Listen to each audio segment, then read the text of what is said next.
بسم اللہ الرحمن الرحیم الحمد للہ رب العالمین والصلاة والسلام علی اشرف الانبیاء والمرسلین اما بعد۔ تو کتاب الجنائز سنن نسائی سے جو ہے ہم الحمدللہ مطالعہ کر رہے ہیں، اور اب نیا جو باب پچھلا باب ہم نے جو پڑھ رہے تھے وہ پچھلی 2 دروس کے اندر مکمل ہوا۔ اب نیا باب ہے باب تلقین المیت، کہ میت کو جو ہے وہ لا الہ الا اللہ کی تلقین کرنا۔ حدیث پڑھتے ہیں انشاءاللہ، اس کے بعد مسائل ذکر کریں گے۔ کہ عن ابی سعید رضی اللہ تعالی عنہ قال قال رسول اللہ صلی اللہ علیہ وسلم لقنوا موتاکم لا الہ الا اللہ۔ اور اسی معنی کی حدیث سیدہ عائشہ رضی اللہ تعالی عنہ سے بھی روایت ہے کہ اللہ کے رسول صلی اللہ علیہ وسلم نے فرمایا کہ لقنوا حلقاکم قول لا الہ الا اللہ۔ تو اللہ کے رسول صلی اللہ علیہ وسلم کا ارشاد ہے کہ اپنے مرنے والوں کو لا الہ الا اللہ کی تلقین کرو۔ کیا مطلب؟ کہ جب کوئی شخص آپ اس کو معلوم ہو جائے کہ وہ اب حالت نزع میں ہے، یعنی ایسی حالت کے اندر ہے کہ اب اس نے جو ہے وہ نظر آ رہا ہے کہ اب وہ بچے گا نہیں، تو ایسے میں جو اس کے قریب لوگ ہوں، اس کی بیوی ہیں، بچے ہیں، دوست احباب رشتہ دار جو بھی ہیں، ان کو چاہیے کہ وہ میت کو لا الہ الا اللہ کی تلقین کریں۔ اور اس تلقین کا طریقہ کیا ہے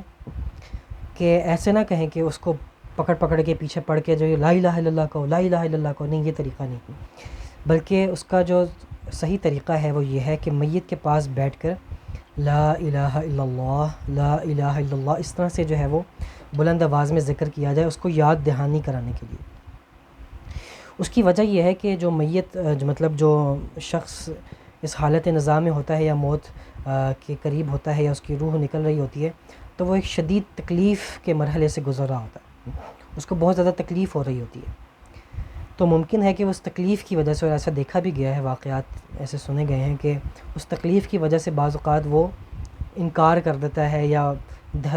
کچھ ایسے الفاظ کہہ دیتا ہے جو نامناسب ہوتے ہیں، یا کلمے کے لیے جو ہے وہ بے ادبی کے باعث بن جاتے ہیں۔ تو اس لیے براہ راست اس طرح سے جو ہے وہ نہ کیا جائے، بلکہ لا الہ الا اللہ کا کوشش کیا جائے کہ لا الہ الا اللہ کا ورد جو ہے اس کے سامنے کیا جائے، اس کو یاد جو ہے وہ دلایا جائے۔ اس طرح سے یہ ہوگا کہ میت کے کیونکہ یہ چیزیں ایسی ہوتی ہیں کہ اللہ تعالیٰ جس کو توفیق عطا فرمائے اور جس کو یہ سعادت عطا فرمائے، یہ اللہ کی طرف سے ہوتا ہے۔ انسان نے اگر اپنی زندگی لا الہ الا اللہ کے مطابق گزاری ہے تو اللہ سے امید ہے کہ اللہ تعالیٰ مرتے وقت بھی یہ کلمہ پڑھنا نصیب کر دے۔ اب جس نے پوری زندگی اپنے جو ہے وہ جو ہے اللہ کی نافرمانی میں گزاری، غفلتوں میں گزاری، تو اللہ اپنی رحمت سے اس کو بھی نصیب کر دے تو کر دے، ورنہ ایسا عموماً ہوتا نہیں ہے۔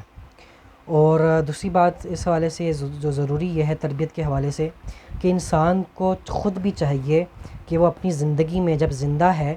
تو کثرت کے ساتھ لا الہ الا اللہ لا الہ الا اللہ کا ذکر کرے۔ یہ مسنون اذکار میں سے بھی ہے، تو لا الہ الا اللہ کی تسبیح پڑھے، ذکر کرے، اٹھتے بیٹھتے چلتے پھرتے جو ہے لا الہ الا اللہ کا ذکر کرے، اپنی زبان کے اوپر اس کو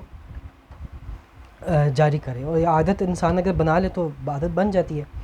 حتیٰ کہ انسان کو پھر جب کوئی مصیبت آئے، کوئی مشکل آئے، تو اس کی زبان سے یہی کلمہ جاری ہو۔ آپ نے سنا ہوگا لوگوں کو بعض اوقات کوئی مشکل آتی ہے، کوئی مصیبت آتی ہے تو مختلف الفاظ بولتے ہیں، آؤچ کر کے بولنا، یا بعض لوگ تو اتنے بد نصیب ہیں کہ گالیوں کے الفاظ جو ہے وہ بولتے ہیں، انگریزی میں، اردو میں غلط بات بول دیتے ہیں، یا مختلف ہمارے عرف میں مشہور ہے اس طرح کی الفاظ۔ تو یہ طریقہ نہیں ہونا چاہیے، ایک مومن کا یہ طریقہ نہیں ہوتا۔ مومن کا طریقہ کیا ہوتا ہے کہ جب اس کو کوئی تکلیف پہنچے تو وہ کہے کہ الحمدللہ علی کل حال، ہر حال میں حمد اللہ کے لیے۔ سنت طریقہ کہ نبی صلی اللہ علیہ وسلم کو جب کوئی غم پہنچتا، جب کوئی تکلیف پہنچے، جب کوئی صبر پہنچتا تو الحمدللہ علی کل حال کہتے، انا للہ و انا الیہ راجعون کہتے،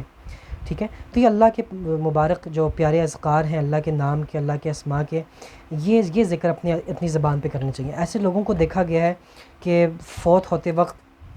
جو ہے ان کی زبانوں سے گالیاں نکلیں، ایسے لوگوں کو دیکھا گیا ہے کہ فوت ہوتے وقت ان کی زبانوں سے جو ہے وہ گانے نکلے، ٹھیک ہے نا۔ تو یہ ساری چیزیں ہوتی ہیں۔ تو یہ انسان کو اپنی زبان پہ ذکر کرتے رہنا چاہیے، بالخصوص انسان سفر میں ہو، حضر میں ہو، اٹھتے بیٹھتے لا الہ الا اللہ، لا الہ الا اللہ، سبحان اللہ، الحمدللہ، درود شریف، استغفار، یہ اذکار اپنی زبان پہ جو ہے وہ جاری کرنے چاہیے، تاکہ جو ہے انسان کو اللہ، اور دعا بھی کرنی چاہیے، اللہ سے مانگنا بھی چاہیے کہ اللہ تعالیٰ ہم سب کو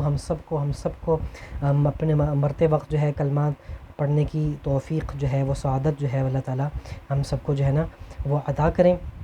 اور یہ اسی طرح ممکن ہے کہ جب آپ کلمے کے مطابق اپنی زندگی گزاریں گے اور کلمہ جو ہے کثرت سے اس کا جو ہے وہ ذکر کریں گے، اور جو ہے ان چیزوں سے، بری چیزوں سے جو ہے وہ اجتناب کریں گے، اللہ تعالیٰ ہمیں سمجھنے کی جو ہے وہ توفیق عطا فرمائے۔ وآخر دعوانا ان الحمد للہ رب العالمین۔